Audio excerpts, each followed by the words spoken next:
Good morning mga kapatid, ito na yung aking itinanim na anthurium. Itong anthurium na flower ay medyo matagal-tagal siyang maglago. Ayan, ngayon may mga bulaklak na siya. Ayan, pero hindi gaano kalakihan yung mga niya puno, pero meron na siyang mga bulaklak.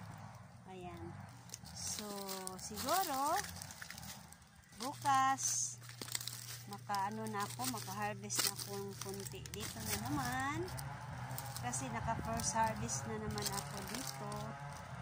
Ngayon pang second harvest ko, madala ko naman sa aming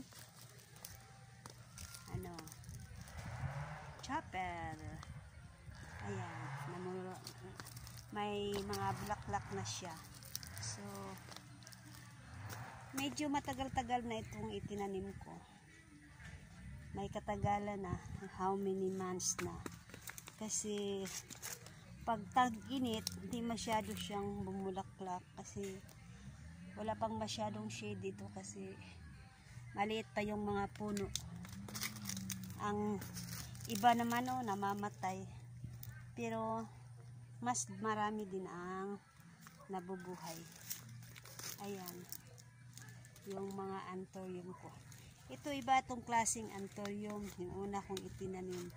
Red ito, but I don't know nga, sa ngayon parang nag light pink na lang.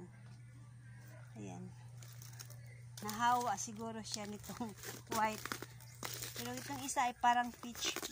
Peach hindi masyado.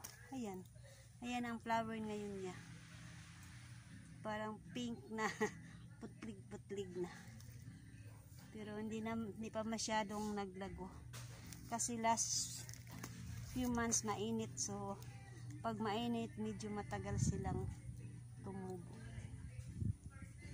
Ito na yung aking mga itinanim na anthurium na binigay yung sibling na ito ay binigay ni Sister Diling.